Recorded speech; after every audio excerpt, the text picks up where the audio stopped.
سارے ٹیمپریچر کے بڑھنے کے بعد میں نے پہلے بھی یہ بات کی تھی کہ منگل کا دن جو ہے بڑا اہم ہوگا. آج ملاقاتوں کا دن ہے. عالیہ حمزہ جو کہ بیسکلی پاکستان تحریک انصاف پنجاب کی چیف آرگنائزر ہیں, ان کی جانب سے یہ اعلان کیا گیا پاکستان تحریک انصاف کے کارکنوں کو کہ جی آپ اڈیالہ جیل وہاں پہ پہنچے. پی ٹی آئی کے کارکنوں کی کتنی تعداد یہاں پہ آتی ہے, اور اگر انتظامیہ نے روکا تو کس طریقے سے روکا جائے گا؟ کیا آنسو گیس, لاٹھی چارج, کوئی اس طرح کی صورتحال بھی بنے گی؟ اور اللہ نہ کرے یہ تڑی دی ہے کہ جیل توڑ دیں گے تو اس صورت میں کوئی سچویشن ہو جاتی ہے, گولیاں چل جاتی ہیں اور کسی بڑے کو اللہ نہ کرے نقصان ہو جاتا ہے, تو جیت کس کی ہوگی؟ ان سب کیڑے مکوڑوں کی ہوگی. السلام علیکم ناظرین, میں ہوں منصور علی خان. اپنے ڈیجیٹل چینل کے اوپر آپ کو خوش آمدید کہیں گے. پچھلے 12 گھنٹے کے ساتھ ساتھ آنے والے 12 گھنٹے کے حوالے سے بھی تفصیل سے بات کریں گے اس ویلاگ کے اندر. آپ سے درخواست کہ چینل کو سبسکرائب کرنا مت بھولیے گا, بیل آئیکن پریس کیجیے. اگر آپ کو ویڈیو پسند آئے اسے لائک اور شیئر ضرور کیجیے گا.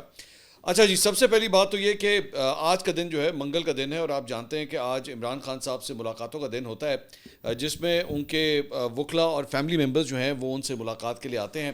لیکن پچھلے 3-4 دن کے اندر جو ڈیولپمنٹس ہوئی ہیں اس کے اندر خاص طور پہ ایک تو D G I S P R کی جو پریس کانفرنس ہوئی, اس کے ساتھ ساتھ 2 وفاقی وزراء اعظم نذیر تارڑ اور عطا اللہ تارڑ کی جانب سے پریس کانفرنس کی گئی, اور اس میں بھی خاص طور پہ یہ اعلان کر دیا گیا کہ جناب اب عمران خان صاحب سے کم از کم ان کی جو بہن ہے عظمیٰ خان صاحبہ, ان کی اب ملاقات نہیں ہوگی.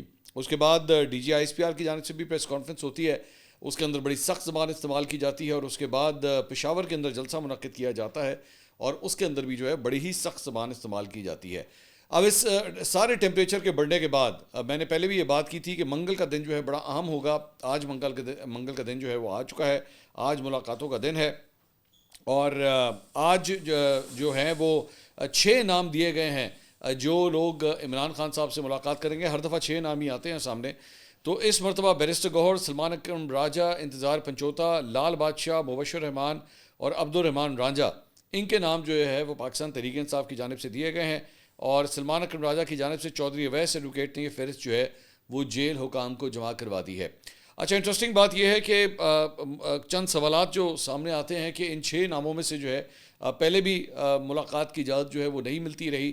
انٹرسٹنگ بات ایک اور یہ بھی ہے کہ اس مرتبہ وزیر اعلیٰ خیبر پختونخوا کا نام جو ہے وہ اس لسٹ میں شامل نہیں کیا گیا ہے, اور اس مرتبہ اب دیکھنا یہ ہے کہ یہ جو 6 نام ہیں ان میں سے کس کو ملاقات کی اجازت ملتی ہے, اور فیملی کی طرف سے جو ہے وہ کون کون ملاقات کے لیے آتا ہے, پی ٹی آئی کے کارکنوں کی کتنی تعداد یہاں پہ آتی ہے, اور اگر انتظامیہ نے روکا تو کس طریقے سے روکا جائے گا؟ کیا آنسو گیس, لاٹھی چارج, کوئی اس طرح کی صورتحال بھی بنے گی؟ اور اگر ضرورت آگے بڑھنے کی کوشش کی جاتی ہے, کیونکہ پچھلی دفعہ تو بہت بڑا احتجاج بھی جو ہے وہ پاکستان تحریک انصاف کے کارکنوں کی جانب سے کیا گیا تھا. آپ کو یاد ہوگا کہ وزیر اعلیٰ خیبر پختونخوا جب آئے تھے تو انہوں نے تو وہاں پہ اگلی دن صبح تک جو ہے وہ دھرنا بھی دے دیا تھا. اب اس ساری صورتحال کے بعد جو ہے وہ کیا انتظامیہ جو ہے کوئی ہائی ہینڈڈنس دکھائے گی؟ کیونکہ یہ خبر آ چکی ہے کہ اڈیالہ جیل کو جو ہے وہ ریڈ زون اب ڈکلیئر کر دیا جائے گا, اور ایک خاص حد سے آگے جو ہے ان کارکنوں کو نہیں آنے دیا جائے گا. اب اسی سلسلے میں یہ خبر بھی رپورٹ کی جا رہی ہے کہ پاکستان تحریک انصاف کی جو پارلیمانی کمیٹی ہے اس کے اندر کافی حد تک جو ہے یہ فیصلہ کر دیا گیا ہے کہ اس مرتبہ عمران خان صاحب سے ملاقات کے لیے جو ہے وہ صرف ان کی بہنیں یا پھر وکلا جو ہیں وہ جائیں گے, اور پاکستان تحریک انصاف کے کارکن جو ہے وہ نہیں جائیں گے. جیو نے کل رات کو یہ رپورٹ کیا ہے کہ جناب پی ٹی آئی کے کارکنوں کو جو ہے وہ نہیں بلایا جائے گا, لیکن ہم لوگ آبزرو کر رہے تھے تو عالیہ حمزہ جو کہ بیسکلی پاکستان تحریک انصاف پنجاب کی چیف آرگنائزر ہیں, ان کی جانب سے یہ فلائر جو ہے وہ نکلا ہے, اور ان کی جانب سے یہ اعلان کیا گیا, انہوں نے دعوت دی ہے پاکستان تحریک انصاف کے کارکنوں کو کہ جی آپ اڈیالہ جیل وہاں پہ پہنچے. سو ابھی تک یہ مکس سگنل ہے کہ کیا وہاں پہ کارکن جو ہے وہاں پہ جمع ہوتے ہیں یا نہیں ہوتے. بہرحال جیو یہ رپورٹ کر رہا ہے کہ جی پارلیمانی پارٹی کے اجلاس میں جو ہے وہ یہ فیصلہ کیا گیا ہے کہ اس طریقہ کار کے اوپر وہاں پہ کافی بحث ہوئی ہے, اور اجلاس میں فیصلہ کیا گیا ہے کہ کوئی ورکر منگل کے روز بہنوں یا وکلا کے ہمراہ نہیں جائے گا, اور ساتھ ہی ساتھ ارکان نے مشترکہ فیصلہ کیا ہے کہ حکومت کو کریک ڈاؤن یا رکاوٹ کا کوئی موقع فراہم نہیں کیا جائے گا. اور chairman P T I barrister Gohar نے کہا ہے کہ ایڈوائزری کمیٹی میں جائیں گے تو ہی اسپیکر کو اپنا پیغام دے سکتے ہیں. اجلاس میں محمود خان اچکزئی اور قائدین نے اسپیکر کو اپنا موقف بتانے کے لیے ایڈوائزری کمیٹی میں جانے کی ہدایت کی. پارلیمانی پارٹی ہدایت کی روشنی میں تمام دستاویزات جو ہیں اسپیکر چیمبر کے اندر جو ہے وہ پہنچائیں گے. اس کے علاوہ chairman P T I barrister Gohar نے مشترکہ پارلیمانی کمیٹی کے اجلاس میں گفتگو کرتے ہوئے کہا ہے کہ ہم چاہتے ہیں کہ معاملات افہام و تفہیم سے جو ہے وہ حل کیے جائیں. اور پی ٹی آئی نے کبھی مذاکرات سے انکار نہیں کیا. ہم چاہتے ہیں کہ حالات بہتر ہوں. انہوں نے کہا کہ ہم ہمیشہ بات چیت کے حامی رہے ہیں اور اسمبلی میں بھی اس پر بات کروں گا. ہم ادارے کے کردار کو سراہتے ہیں, ہمیشہ سے اس کی تائید کی ہے. تحریک انصاف کا ہمیشہ سے موقف ہے کہ مضبوط فوج پاکستان کی ضامن ہے. بیسٹ گوہر بیسکلی کافی حد تک کوشش کر رہے ہیں کہ جس حد تک معاملات خراب ہو گئے ہیں کسی طرح جو ہے وہ ان کو ٹھنڈا کیا جائے اور معاملات جو ہیں وہ کسی طرح ریزالو کر لیے جائیں. وہیں پہ ایکسپریس نے یہ رپورٹ کیا ہے کہ پاکستان تحریک انصاف نے حکومت کی پیشکش کو جو ہے وہ قبول کر لیا ہے. سینیٹر رانا ثناء اللہ کی جانب سے ایک پیشکش کی گئی تھی پاکستان تحریک انصاف کو, جس میں کہا گیا تھا کہ عمران خان صاحب کو جو سہولیات دی گئی ہیں اس کا جائزہ لینے کے لیے خصوصی کمیٹی جو ہے وہ تشکیل دی جائے. تو مشترکہ پارلیمانی پارٹی اجلاس میں اکثریتی اراکین نے اس فیصلے کی حمایت کی ہے اور کمیٹی میں پی ٹی آئی کے وکلاء, سینیٹرز اور ارکان قومی اسمبلی کو شامل کرنے کی ہدایت کی گئی ہے. اور ذرائع کے مطابق رانا ثناء اللہ نے گزشتہ روز باضابطہ طور پر کمیٹی تشکیل دینے کی یہ پیشکش کی تھی جسے اب پی ٹی آئی نے قبول کر لیا ہے. اور یہ بھی فیصلہ کیا گیا ہے کہ کمیٹی کی سربراہی رانا ثناء اللہ کو ہی دی جائے, جبکہ پی ٹی آئی کے نمائندے اور وکلاء کمیٹی کے ہمراہ جیل جا کر سہولیات کا براہ راست جو ہے وہ جائزہ لیں گے. اور پی ٹی آئی کا موقف ہے کہ انہیں واضح طور پر دکھایا جائے کہ ان کے بانی چیئرمین کو جیل میں کون کون سی سہولیات جو ہیں وہ فراہم کی گئی ہیں. اب دیکھنا یہ ہے کہ معاملات جو ہے وہاں تک کس طرح پہنچتے ہیں. انٹرسٹنگ بات یہ ہے کہ سینیٹر فیصل واڈا جو ہے وہ کل رات کو وسیم بدامی صاحب کے شو کے اندر تھے, اور میں اکثر اوقات فیصل واڈا صاحب کے بارے میں یہی کہتا ہوں کہ یو کین لائک ہم اور یو کین ہیٹ ہم but you can not ignore ہم, کہ وہ جو ہے وہ اس وقت کیا سوچ رہے ہیں. تو یا ان کی دی ہوئی جو باتیں ہوتی ہیں وہ کس حد تک جو ہے وہ ایکوریٹ ثابت ہوتی ہیں. ایون نوٹیفکیشن کے معاملے کے اندر بھی انہوں نے ایک دن پہلے جو ہے وہ ایکچولی بتا دیا ہے کہ نوٹیفکیشن بھی جو ہے وہ آنے والا ہے سی ڈی ایف کے حوالے سے, اور الٹیمیٹلی وہ نوٹیفکیشن جو ہے وہ آ گیا تھا. اب کل رات کو جو انہوں نے وسیم بدامی صاحب کے شو کے اندر جو گفتگو کی ہے, میں اس کی چند لائنیں آپ کے ساتھ شیئر کرتا ہوں so that you can know about the things to come. انہوں نے کہا جی عمران خان سے ملاقات کے لیے جانے والوں کو پہلے ناکے پر عزت سے جو ہے وہ روک دیا جائے گا, اس سے آگے نہیں جانے دیا جائے گا. چچا جان نے آ کر ان کو سمجھا دیا ہے. اب چچا جان, میں پریزیوم کر رہا ہوں کہ چچا جان جو ہیں یہ basically D G I S P R کو کہہ رہے ہیں کہ چچا جان نے ان کو آ کر سمجھا دیا ہے, اگر کسی دن بڑے ابو آ گئے تو پھر ان کے لیے باتھ روم کم پڑ جائیں گے. اب Faisal Vawda has his own way of speaking about things, تو اس کے اندر وہ اس قسم کے سینونیمز جو ہیں وہ یوز کر رہے ہیں. انہوں نے کہا امید ہے وہ پہلے ناکے سے ہی واپس چلے جائیں گے. کوئی ابہام نہ رکھیں کہ کوئی بدماش یا غنڈہ گردی ہوگی, توڑ پھوڑ کسی کا باپ نہیں کر سکتا. اس حوالے سے بہت کلیئرٹی ہے, ریاست اور اداروں کو گالی دینا اب برداشت نہیں کیا جائے گا. دیر آئے درست آئے, اگر یہ زبان سمجھ آتی ہے تو ٹھیک ہے. پی ٹی آئی رہنماؤں نے ان کو جو ہے وہ ایک بے نامی سینیٹر کے طور پہ بھی ان کے بارے میں ٹویٹس کی ہیں. تو پریس کانفرنس کے حوالے سے جو ہے جب ان سے سوال کیا گیا تو فیصل واڈا نے جو ہے ایک صفحہ اٹھا کے جو ہے اس کو درمیان میں سے انہوں نے پھاڑ دیا. انہوں نے کہا ان کا صفحہ جو ہے اب پھٹ گیا ہے, اور انہوں نے کہا کہ جی آپ نے ٹانگا پارٹی سنا تھا لیکن کتا پارٹی جو ہے وہ آپ نے نہیں سنا تھا. This thing is going over board now. انہوں نے کہا میں پوری پارٹی کے لیے بات نہیں کر رہا, کچھ اچھے لوگ بھی ہیں. ٹامی وقاص, اب یہ شیخ وقاص اکرم کو یہ دوسرا پروگرام ہے جس میں یہ ٹامی کہہ کے بلا رہے ہیں. اس سے پہلے انہوں نے شہزاد اقبال صاحب کے شو کے اندر بھی جو ہے بالکل اسی طرح کی گفتگو کی تھی. انہوں نے کہا جی ٹامی کے پی کے میں چھپا ہوا ہے, ٹامی کی تلاش ہے. ٹویٹ کرنے والے سینیٹر ذیشان کی تلاش جاری ہے, وہ سینیٹر نہیں رہیں گے. وہ شہیدوں کو برا بھلا کہنے کے ساتھ فوجیوں کو دھمکیاں دے رہے تھے. میرے پاس عمران خان کے پچھلے کئی سالوں کے میسیجز ہیں جو میں نے کسی کو نہیں دیے اور نہ دوں گا, حالانکہ ان کے لیے انٹرنیشنل میڈیا لاکھوں ڈالرز دینے کو تیار ہو جائے گا. آپ لکھ لیں, نا اہلی, بین, گورنر راج, غداری, 9 مئی کے کیسز کا منطقی انجام, 9 مئی کے بھاگے ہوئے بگوڑے جن کے ہندوستان سے لنکس ہیں, اور مزید وہ جو کیسز چل رہے ہیں ان کا منطقی انجام ریٹن آن دا وال ہے.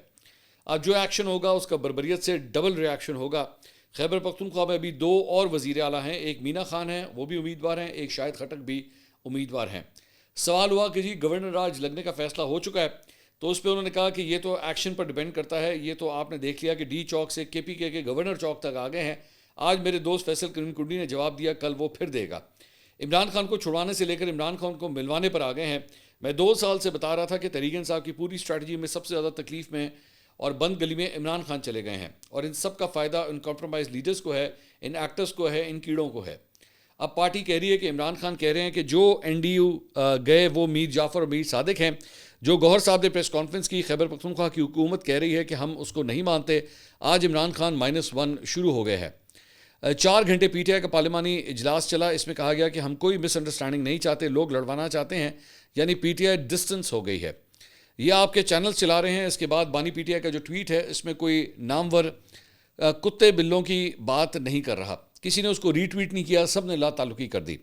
اب پی ٹی آئی والے کہہ رہے ہیں کہ ہم نے -1 تو کر دیا ہے, ہم نے ان کی چیزوں سے بھی -1 کر دیا, لیکن آپ ہمیں 15 سیکنڈ کی عمران احمد خان نیازی جیسی ویڈیو بنانے دیں اور ہمیں کام چلانے دیں. عمران خان کی سب سے بڑی کمزوری ایک تھی اور وہ انہی کے چراغ نے آ کر بتا دی. ان کی بہنوں نے آ کر کہا کہ وہ دماغی طور پر ڈسٹرب ہو رہے ہیں, اور یہی وہ ان کی کمزوری تھی کہ وہ اکیلے نہیں رہ سکتے. اکیلے رہنے سے مطلب ہے کہ پہلے تو کسی نہ کسی سے بات چیت تھی, لوگ آ رہے تھے جا رہے تھے, اب آئسولیشن ہے.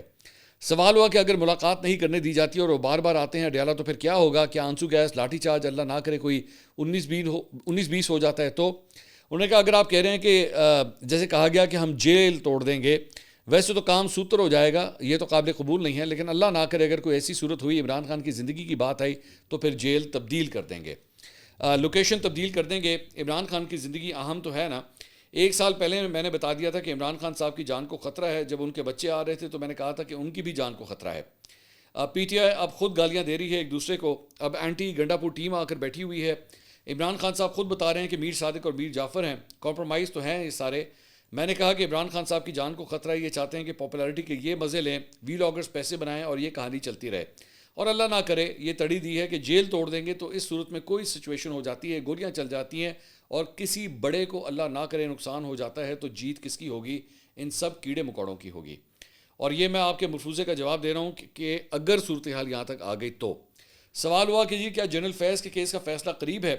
تو انہوں نے کہا جی جنرل فیض کے کیس میں آپ کو ذوالفقار علی بھٹو کی طرح 45 سال انتظار نہیں کرنا ہوگا. وہاں پر بہت شفاف طریقہ کار ہے اور 0.1% بھی گیپ نہیں چھوڑا جائے گا. ٹرائل بھی ہوگا اور جو بھی اس کا طریقہ کار ہے اس کے بعد فیصلہ آئے گا, اور جو فیصلہ آئے گا وہ ٹھوک بجا کر آئے گا. اور میں چاہتا ہوں کہ ان کو سزائے موت نہ ہو, لیکن 14 سال قید تو ہو, کیونکہ ان پر بغاوت, کرپشن اور ملک سے غداری کا کیس ہے. ان سے پوچھا گیا کہ وسیم مدامی نے کہا کہ آپ یہ خبر دے رہے ہیں, تو انہوں نے جواب دیا کہ میں تو صرف ایک بات کر رہا ہوں.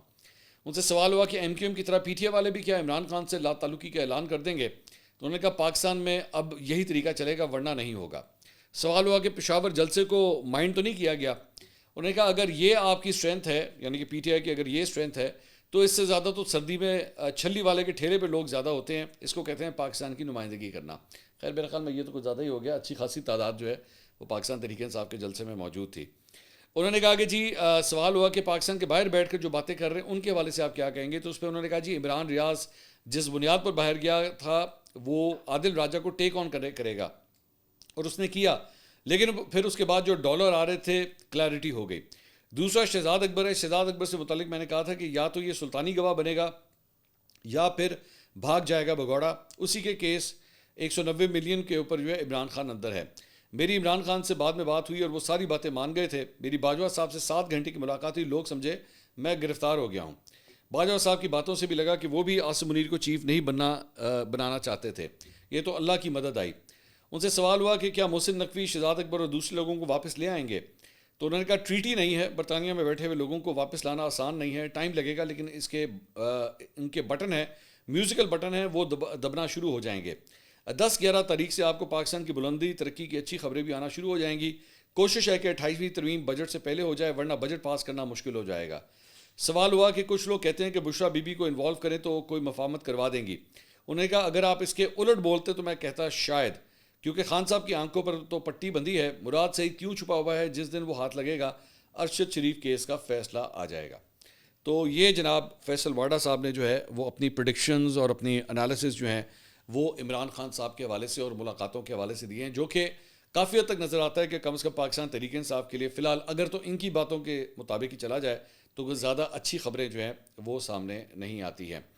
اس کے علاوہ کل قومی اسمبلی کے اندر ایک بڑی انٹرسٹنگ سچویشن جو ہے وہ پیدا ہو گئی کہ کسی قومی اسمبلی کے رکن کے جو ہے وہ پیسے گر گئے اور وہ پیسے جو ہے اسپیکر تک پہنچے.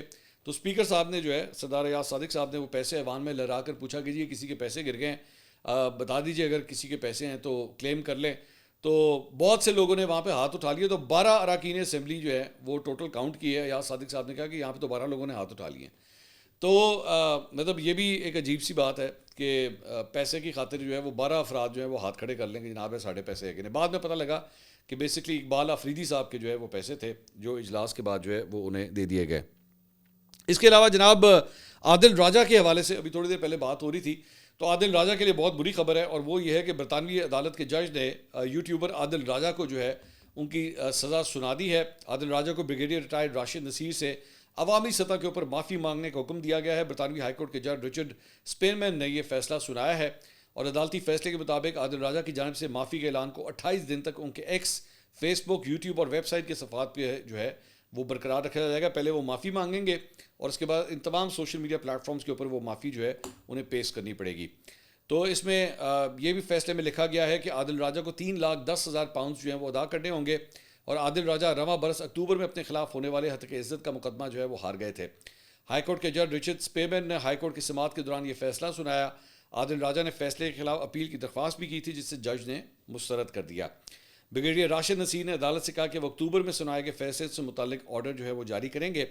جج نے حکم دیا کہ عادل راجہ کو 22 دسمبر تک 50,000 پاؤنڈ ہرجانہ اور عدالتی اخراجات کی مد میں 2,60,000 پاؤنڈ جو ہے وہ ادا کرنے ہوں گے۔ اضافی عدالتی اخراجات کا تخمینہ بعد میں لگایا جائے گا، اور وہ بھی عادل راجہ کو ادا کرنے ہوں گے۔ جج نے عادل راجہ کو آئندہ ہتک آمیز بیانات نہ دہرانے کا حکم امتناع بھی جاری کیا ہے، اور عادل راجہ کے وکیل نے فیصلے کے خلاف کورٹ آف اپیل میں جانے کا اندیا دیا ہے۔ عادل راجہ نے بھی کہا کہ اس فیصلے کے خلاف کورٹ آف اپیل جو ہے وہ جائیں گے۔ اکتوبر میں سنائے گئے فیصلے میں جج نے عادل راجہ کے بریگیڈیئر راشد نصیر کے خلاف الزامات کو بے بنیاد قرار دیا تھا۔ اچھا، یہ ایک بڑا کلاسک کیس ہے۔ میں اکثر اوقات یہی بات کرتا ہوں کہ یہ جو لونڈے لپاڑے باہر بیٹھے ہوئے ہیں، وہ نہ آؤ دیکھتے ہیں نہ تاؤ دیکھتے ہیں، بس جس کے بارے میں جو دل کرتا ہے وہ بیٹھ کے بول دیتے ہیں، اور اس کے بعد انٹرسٹنگ بات یہ بھول جاتے ہیں کہ آپ جس ملک کے اندر بیٹھے ہوئے ہیں اس کا جوڈیشل نظام جو ہے نا وہ آپ کو نہیں چھوڑے گا۔ یہ پاکستان نہیں ہے کہ آپ کے کسی کے بارے میں بھی کچھ بول دیا اور اس کی پکڑائی نہیں ہوتی، وہاں پہ جا کے پکڑائی ہو جاتی ہے۔ اب عادل راجہ جو ہے، میں دیکھ رہا تھا، میں اس کے کیس کو میں فالو کر رہا تھا، یہ شروع سے ہی بار بار یہ کہہ رہا تھا کہ مسئلہ ہی کوئی نہیں، لے جائیں، مجھے جس کورٹ میں لے کے جانا ہے لے جائیں اور میں پروف کر دوں گا، اور نہیں ہو سکا، وہ پروف نہیں ہو سکا۔ اس کے بعد جو ہے وہ اپنے عدالتی اخراجات کے لیے بھی، اس نے ڈونیشنز کے لیے بھی بڑی درخواستیں دی کہ جی مجھے ڈونیشنز دے دیں، میرے پاس پیسے نہیں ہیں۔ اس کے بعد انہوں نے عمران ریاض کے بارے میں بھی کہا جی عمران ریاض میرے حق میں آ کے جو ہے وہ گواہی دیں، اگر یہ گواہی دے دیں تو میرا کیس جو ہے بڑا تگڑا ہو جائے گا۔ لیکن عمران ریاض نے بھی جو ہے انہیں سپورٹ کرنے سے انکار کر دیا کہ جی آپ نے تو میرے خلاف جو کچھ کیا تھا یا میری فیملی کے خلاف جو کچھ کیا تھا، اس کے بعد مجھ سے تو آپ مت ایکسپیکٹ کریں کہ میں کسی صورت بھی جو ہے وہ آپ کو سپورٹ کروں گا۔ بہرحال یہ لگے ہوئے، اور یہ اپنی جو الزامات کا سلسلہ جو ہے وہ ویسے ہی جاری رکھے ہوئے ہیں۔ اس کے علاوہ وفاقی وزیر داخلہ محسن نقوی صاحب جو ہیں وہ اس وقت یو کے میں موجود ہیں، اور وہاں پہ برطانوی وزارت خارجہ کے حکام سے انہوں نے ملاقات کی ہے، اور دو طرفہ تعلقات اور چند پاکستانیوں کی حوالگی سے متعلق جو ہے وہ بات چیت کی ہے، اور اس میں یہی کہا جا رہا ہے کہ اس میں عادل راجہ اور شہزاد اکبر کی حوالگی سے متعلق جو ہے وہ گفت و شنید چل رہی ہے۔ اس سے پہلے جو ہے وہ انہوں نے یہاں پہ پاکستان کے اندر بھی جو ہے جو برٹش ہائی کمشنر ہیں ان سے بھی ملاقات کی تھی، تو اس کے اندر بھی جو ہے وہ یہی ذکر کیا تھا کہ ان کی حوالگی سے متعلق جو ہے وہ رابطہ کریں گے یو کے گورنمنٹ سے، اور بس ویسے ہی ہوا ہے۔ اس کے علاوہ جناب پنجاب کے اندر ایک بڑی انٹرسٹنگ سچویشن جو ہے وہ سامنے آئی، اور وہ یہ تھی کہ وزیر اعلیٰ پنجاب مریم نواز نے جو ہے وہ اس سے پہلے ایکچولی ٹرانسپورٹرز کی جانب سے ہڑتال کی گئی تھی، اور وزیر ٹرانسپورٹ جو ہیں انہوں نے جا کے ان سے مذاکرات کیے بلال اکبر خان نے، اور انہوں نے اعلان کیا کہ جناب یہ جو ٹریفک آرڈیننس ہے اسے معطل کر رہے ہیں ہم۔ اس کے اوپر جو ہے وہ ٹرانسپورٹرز نے کہا جی ٹھیک ہے، ہم ہڑتال جو ہے اپنی کال آف کرتے ہیں، لیکن بعد میں وزیر اعلیٰ پنجاب مریم نواز کی جانب سے اعلان کیا گیا کہ جی ٹریفک آرڈیننس کے اوپر بالکل کسی صورت عمل درآمد نہیں رکے گا، یہ ویسے ہی چلتا رہے گا۔ مریم اورنگزیب نے بھی جو ہے وہ اس کے اوپر ٹویٹ کیا کہ جناب یہ غلط خبر ہے کہ اس آرڈیننس کے اوپر جو ہے وہ کام شام روکا جائے گا، بالکل کوئی کام جو ہے وہ نہیں رکے گا۔ تو ابھی ایمبیگوٹی ہے، کلیئرٹی نہیں ہے کہ کیا ٹریفک آرڈیننس کی تو معطلی نہیں ہو رہی، وہ تو اناؤنس کر دیا گیا چیف منسٹر کی جانب سے، تو کیا ٹریفک یہ جو ٹرانسپورٹرز ہیں ان کی ہڑتال اب ختم تصور کی جائے یا نہ کی جائے۔